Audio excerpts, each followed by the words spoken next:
할렐루야. 아멘. 복된 주일을 맞이해 주님 앞에 예배를 나오신 우리 성도님 삶 가운데에 주님의 은혜와 사랑이 늘 언제나 충만하시기를 주님의 이름으로 간절히 축원합니다. 우리 성도님들 어린 갓나라의 시절에 가지고 놀았던 혹시 장난감 뭔지 기억하십니까? 갓나라의 시절 가장 많이 가지고 놀았던 장난감이 아마도 오뚜기였을 것입니다. 아마 저도 갓나라의 시절 가지고 놀았던 장난감이 아마도 오뚜기였을 것입니다. 그렇다면 왜 어린 시절, 즉 옛날에는 많은 아이들이 오뚜기를 가지고 놀았을까라는 그런 생각을 하게 됩니다. 지금의 아이들은 많은 것을 가지고 놉니다. 많은 장난감을 가지고 노는데 왜 옛날에는 오뚜기를 많이 가지고 놀았을까라는 생각을 해보게 됩니다. 저는 생각해봤을 때 옛날에는 장난감을 만드는 기술이 지금처럼 발달하지 않아서 그래서 손쉽게 만들 수 있는 장난감이 오뚜기였기 때문에 많은 갓난아이들이 오뚜기를 가지고 놀았지 않나라고 생각해봤습니다. 그리고 그 당시에 스스로 움직이는 장난감이 오뚜기였을 뿐이기 때문에 아이들이 오뚜기를 가지고 놀았지 않았나라고 생각해 볼 수 있습니다. 지금은 많은 아이들이 다양한 장난감을 가지고 놉니다. 스스로 움직이고 스스로 무언가를 할 수 있는 장난감이 있었는데 그 당시에는 그런 것이 없었기 때문에 그래도 넘어뜨리면 일어서고 넘어뜨리면 일어서는 그 오뚜기, 그래서 많은 사람들이 오뚜기를 가지고 놀지 않았나라고 생각해 봤습니다. 국어 사전을 찾아보면 오뚜기에 대해서 이렇게 정의하고 있습니다. 오뚜기, 밑을 무겁게 하여 아무렇게나 굴려도 오뚝오뚝 일어서는 어린 아이들의 장난감. 오뚜기를 국어 사전은 이렇게 정의하고 있습니다. 오뚜기가 넘어지지 않고 매번 일어서는 원리는 이렇습니다. 오뚜기 바닥에 무거운 물체가 있습니다. 그 무거운 물체 때문에 오뚜기는 넘어지지 않고 매번 스스로 일어서는 것입니다. 오뚜기를 넘어뜨리려고 계속 눕혀도 이 오뚜기는 그 무게 중심에 무거운 물체가 있기 때문에 오뚜기는 넘어지지 않고 매번 일어서는 것입니다. 오뚜기는 아이들의 장난감입니다. 하지만 이 오뚜기가 우리에게 많은 것을 생각하는 장난감입니다. 왜냐하면 이 오뚜기가 우리에게 많은 교훈을 주기 때문입니다. 그래서 이 오뚜기는 단순히 장난감이 아니라 오늘 우리에게 다시 힘을 주고 위로를 주는 교훈이 담겨져 있기에 이 오뚜기가 단순히 장난감은 아니다라는 것입니다. 오뚜기를 넘어뜨리려고 외부의 힘이 있지만 오뚜기 중심에 무거운 물체로 인해서 오뚜기는 넘어지지 않는 것처럼 오늘 우리 중심에 예수 그리스도가 있다라면 우리는 오뚜기처럼 넘어지지 않고 매번 일어설 수 있는 인생이 될 수 있다라는 것입니다. 우리 성도님들 우리 안에 예수 그리스도를 모시기 원합니다. 그러면 오늘 우리는 넘어질래야 넘어질 수 없다라는 것입니다. 오늘 보면 첫 구절은 이렇습니다. 5절의 말씀인데요. 우리는 우리를 전파하는 것이 아니라 오직 그리스도 예수의 주되신 것과 또 예수를 위하여 우리가 너희의 종된 것을 전파함이라. 사도 바울이 자신이 전파하는 내용이 무엇인지를 설명하고 있습니다. 사도 바울은 자신의 지식과 세상의 지혜에 대해서 전파하는 것이 아니라 오직 예수님이 우리의 주님이 되신 것과 그리고 자신이 예수의 복음을 위해서 종이 되었다는 사실만을 전파하고 있다라고 말을 하고 있습니다. 그러면서 사도 바울은 자신을 향해서 이렇게 표현합니다. 질그시다라고 표현합니다. 질그에 대해서 좀 더 정확하게 알고 싶어서 국어사전에 찾아봤습니다. 이 국어사전에서 질그릇을 이렇게 정의하고 있는데요. 질그릇은 진흙을 빚어 유약을 바르지 않고 구운 용기다라고 정의하고 있습니다. 우리가 그릇을 빚습니다. 그리고 그 다음에 해야 할 일이 뭐냐면 유약을 바르고 그것을 큰 가마에다 넣고 굽습니다. 근데 질그릇은 유약을 바르지 않은 그릇이다라고 말하고 있습니다.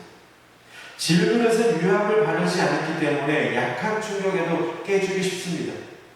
그리고 질그릇은 유약을 바르지 않았기 때문에 화려하지도 않습니다. 보잘것없는 그릇이 질그릇입니다.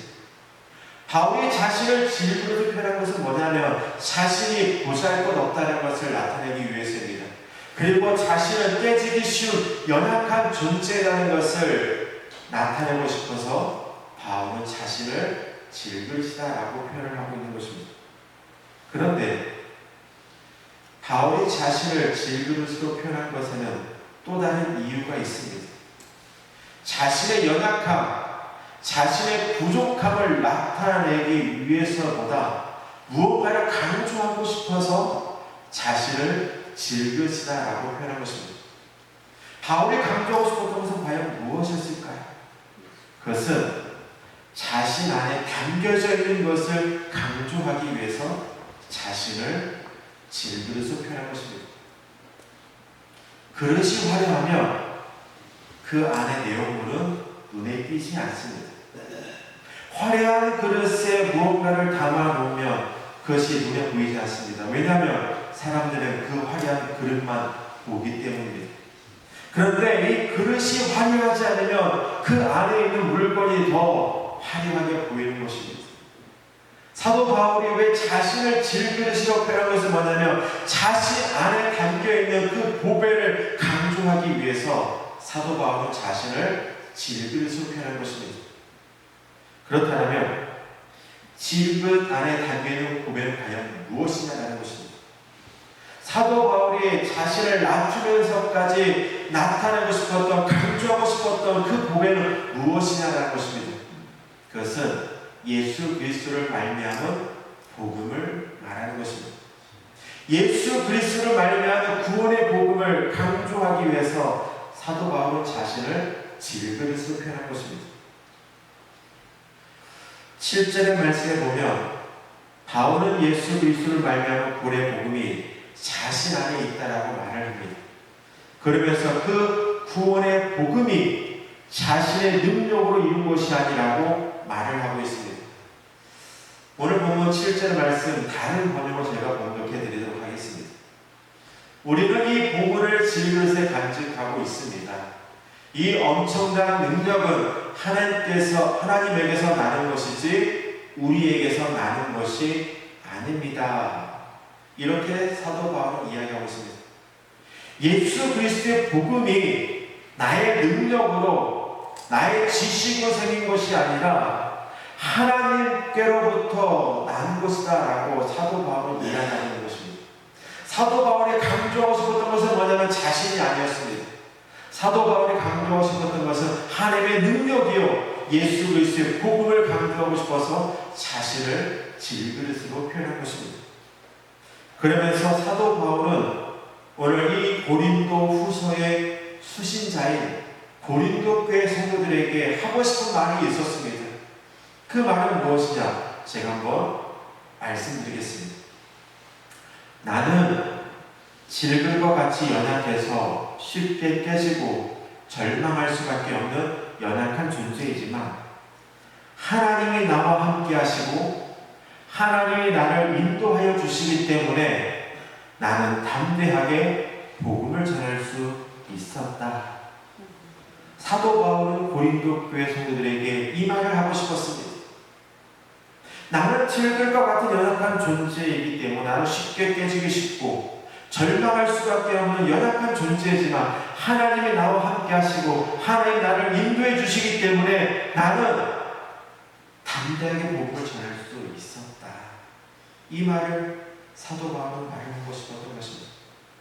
이 말이 오늘 본문 8절과 9절의 말씀입니다. 우리가 사망으로 우여쌈을 당하여도 쌓이지 아니하며 답답한 일을 당하여도 낙심하지 아니하며 박해를 받아도 버림받지 아니하며 거꾸로 뜨림을 당하여도 망하지 아니하고. 바울은 어떠한 고난과 어려운 환경이 닥쳐와도 낙심하지 않고 망하지 않을 수 있었던 이유가 뭐냐면 그 질그 안에 있는 보배 때문이다라고 말을 하고 있습니다. 사방이 나를 우여싸도 내가 쌓이지 아니하고 답답한 일을 당하여도 내가 낙심하지 아니하며 박해를 받아도 버림받지 아니하며 거꾸로 뜨림을 당해도 내가 망하지 않을 수 있었던 것은 뭐냐면 내 안에 있는 질그 때문, 내 안에 있는 보배 때문이다라고 사도 바울은 이야기하고 있는 것입니다. 바울은 예수님의 죽음과 고난에 동참하면서 그는 계속해서 고난을 당했고 그리고 죽음을 당하는 고난까지 겪게 됩니다.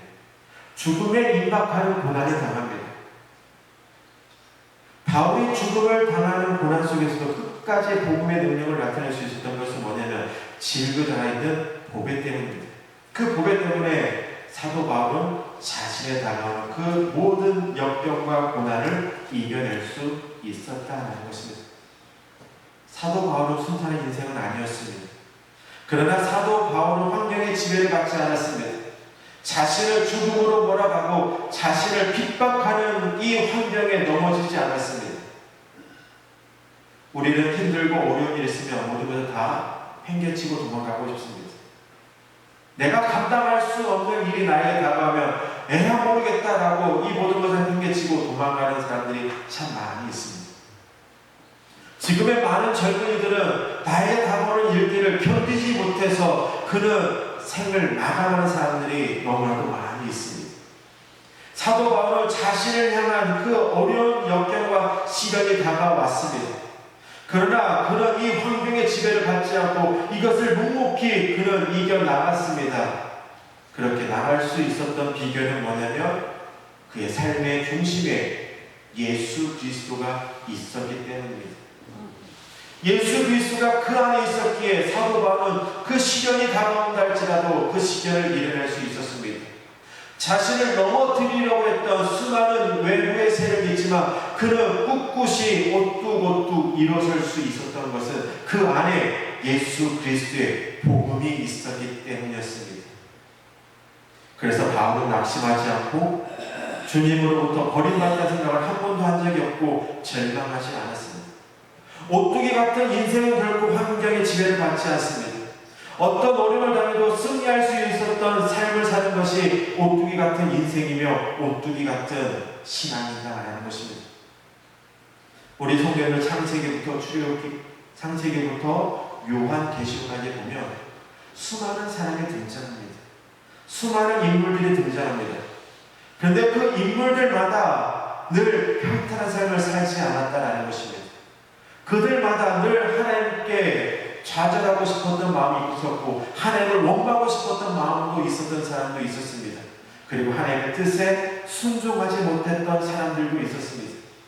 그럼에도 불구하고 그들이 쓰임받을 수 있었던 것은 뭐냐면 그는 결국에는 다시 일어섰기에 그들은 쓰임받게 되었고 그리고 오늘 우리가 그들을 믿고 그들의 삶을 나의 삶에 적용하려고 했던 것이었습니다. 오뚜기 같은 인생, 오뚜기 같은 신앙은 넘어지더라도 다시 일어서는 것입니다.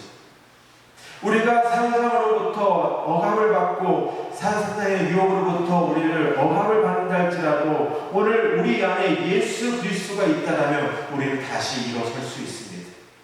그리고 하나님께 쓰임받는 도구가 되는 것입니다. 우리는 수요예배 때 요한복음에 대해서 말씀을 나눕니다. 요한복음 마지막 절에 등장하면서 자주 등장하는 인물이 베드로가 등장합니다. 베드로는 자신을 하나님 예수님께 더욱더 헌신하겠다라고 말을 했습니다. 주님 그리스도를 살아가신 하나님의 아들이라고 고백했습니다. 그럼에도 불구하고 그는 예수를 3번 부인합니다. 그런데 그가 다시 하나님의 위대한 사도로서 예수님의 그 사도로서 쓰임받을 수 있었던 비결은 뭐냐? 그가 회개하며 다시 주님 앞에 나아갔기에 그가 사도로서 쓰임받을 수 있었던 것이었습니다. 그런데 가룟 유다는 어떻습니까? 가룟 유다는 예수를 팔아 넘겼습니다. 근데 그가 베드로처럼 회개하며 주님 앞에 나오더라면 그 또한 하나님의 쓰임받는 도구가 되었을 것입니다. 그러나 그는 회개하지 않고 그저 넘어지고 말았습니다. 그리고 결국 자살하고 말았지. 오뚜기 같은 인생은 뭐냐면 내 안에 예수 그리스도가 중심에 있다라면 오늘 우리는 외부의 세력으로부터 넘어질 수는 있습니다. 그러나 내 안에 예수 그리스도 있다면 다시 일어서게 된다는 것입니다. 사도 바울은 알았습니다. 우리가 언제든지 넘어질 수 있는 존재라는 것을 알았습니다. 왜냐? 연약한 존재이기 때문입니다. 우리는 완벽한 존재가 아닙니다. 우리는 연약한 존재입니다. 우리는 의인이 아닙니다. 우리는 넘어질 수밖에 없는 존재입니다. 사도 바울은 그걸 알았기에 인생을 살다가도 넘어지고 신앙생활 중에도 넘어질 수 있습니다. 그러나 중요한 것은 뭐냐면 넘어진 것보다 일어설 수 있는 오뚜기 같은 그런 믿음이 필요하다는 것입니다. 그것을 우리에게 전하고 있습니다. 우리는 오뚜기 같은 믿음이 필요할 때마다 오늘 이 말씀을 떠올렸으면 좋겠습니다. 나를 넘어뜨리려고 나를 외부로부터 좌절하고 낭망하고 하나님을 부인하고 예수를 부인하고 세상을 떠나 사단의 지배 안에 살게 하려고 할 때마다 오늘 이 말씀을 떠올렸으면 합니다. 시편 37편 23절과 24절의 말씀입니다. 여호와께서 사람의 걸음을 정하시고 그 길을 기뻐하시나니 그는 넘어지나 아주 엎드러지지 아니하는 여호와께서 그의 손으로 붙드시니로다. 오늘 우리가 힘들 때마다 넘어질 때마다 우리가 넘어지지 않고 다시 일어설 수 있었던 것은 뭐냐면 여호와 하나님의 손이 우리를 붙들고 계시기 때문입니다. 오늘 여기서 성도 모두가 오뚜기와 같은 믿음을 갖는 성도 되기를 원합니다. 주저하지 않고 절망하지 않고 삶을 포기하지 않는 삶을 살기를 원합니다. 오뚜기처럼 넘어져도 다시 일어서는 다시 시작하는 인생이 되기를 원합니다. 오늘 우리는 넘어질 수는 있습니다. 성경의 수많은 인물들 다윗도 그랬습니다. 다윗도 넘어진 경우도 있었습니다. 그러나 그가 눈물로 회개해서 주님 앞에 다시 일어섰기에 그는 위대한 왕이 되었고 이스라엘 역사상 가장 위대한 왕, 선한 왕이라고 칭함을 받게 될 수 있는 것입니다. 오늘 우리는 넘어질 수 있습니다. 왜냐? 연약한 존재, 질그릇 과 같은 존재이기 때문입니다. 그러나 사도 바울이 이 질그릇 안에 귀한 보배가 있기 때문에 그가 그 어떤 어려움과 역경이 다가온다 할지라도 그가 그것에 당당히 맞서서 이기고 승리할 수 있었다라고 말하는 것처럼 오늘 우리 안에 예수 그리스도가 내 안에 중심이 있다면 우리는 좌절하지 않고 낭망하지 않고 쓰러지지 않고 다시 일어설 수 있다는 것입니다. 오늘 이거 성도 모두가 내 안에 예수 그리스도를 모시기 원합니다. 내 안에 중심에 예수 그리스도를 모시기 원합니다. 그러면 우리는 쓰러지지 않고 낭망하지 않습니다. 다시 일어설 수 있다는 것입니다.